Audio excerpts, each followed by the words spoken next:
A medical crisis is it's overwhelming. And then the fundraising that comes after, it can honestly feel like you're fighting a whole second battle. But what if I told you there's this powerful but super overlooked tool that could connect families to a massive source of donations? Well, that's exactly what we're going to dive into today. Get this, $229 billion. That is a staggering amount of money. And right now, it's all just sitting in these special charitable accounts here in the US called donor-advised funds. It's this giant pool of money meant for good. So the big question is, how on earth can a family in the middle of a medical crisis, actually tap into that? So let's talk about the fundraising mountain. We've all seen it, right? When we think of medical fundraising, our minds usually go to things like GoFundMe campaigns or maybe community bake sales. And don't get me wrong, those are absolutely vital. But when the bills start climbing into the tens or even hundreds of thousands of dollars, relying on those small individual donations becomes this totally overwhelming, emotionally draining marathon. And let's be real, at its heart, this kind of fundraising is it's so urgent and so emotionally charged. It's not just about paying a bill. It's about a family's desperate fight for a loved one's health. And that incredible pressure is precisely why finding better, more effective ways to raise money is so critical. Okay, so let's get into it. Let's talk about that secret tool I mentioned. This is something that big-time philanthropists and wealthy donors use all the time. But, it feels like it's from a totally different universe than personal medical fundraising. We're talking about something called donor-advised funds, or DAFs for short. Okay, so what in the world is a DAF? The easiest way to think about it is like a personal savings account, but it's only for charity.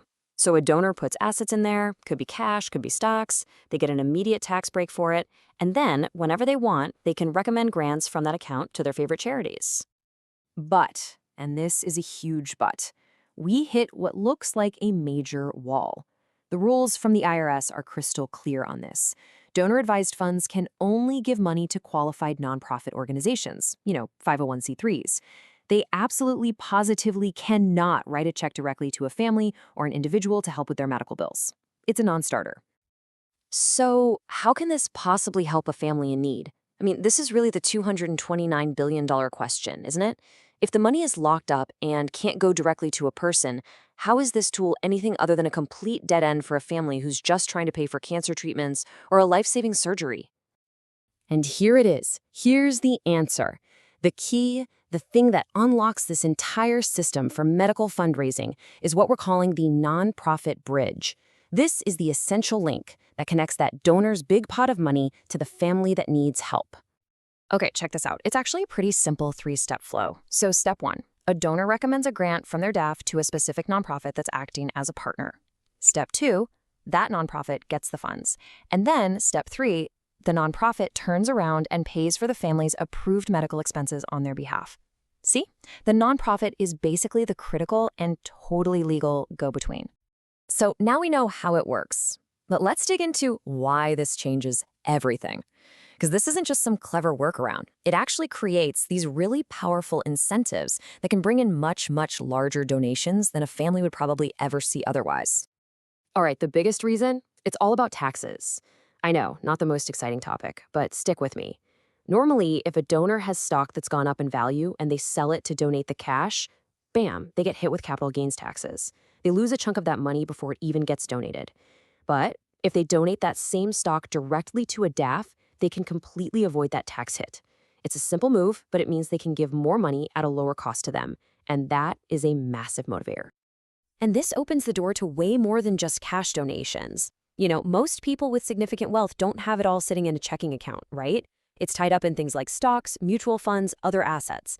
DAFs make it super easy for donors to give these things away, which honestly would be a total administrative nightmare for a family to try and handle on their own. Okay, this all sounds great in theory, but how does a family actually make this happen in the real world? This isn't just interesting information, it's a strategy you can use. So here it is, your 4-step playbook. The whole plan is about being proactive. So step 1, find a partner. You got to identify a 501c3 nonprofit that's set up to manage funds for medical needs. Step 2, educate your donors. You need to let potential large donors know that, hey, we can accept DAF grants through our partner. Step 3, simplify giving. Really lean into those tax benefits and how easy it is to donate stocks. And finally, step 4, enhance credibility. Partnering with a nonprofit just shows everyone that there's transparency and proper management, which gives big donors the confidence they need to give. All right, so like any tool out there, this approach isn't going to be the perfect solution for every single situation. It's really important to take a balanced look and understand not just the awesome advantages, but also the potential downsides. So let's break down the bottom line, the pros and cons. On the pro side, you're way more likely to attract those larger, tax-savvy donors, and it makes giving complex stuff like stocks a breeze. Plus, it really boosts your credibility. The cons? Well, you absolutely have to have that nonprofit partner. There might be some fees involved, both from the partner and the DAF itself, and sometimes there are processing delays, so it's not always the best for super small, urgent needs. Getting this balance is really the key. Look, this isn't just some interesting factoid.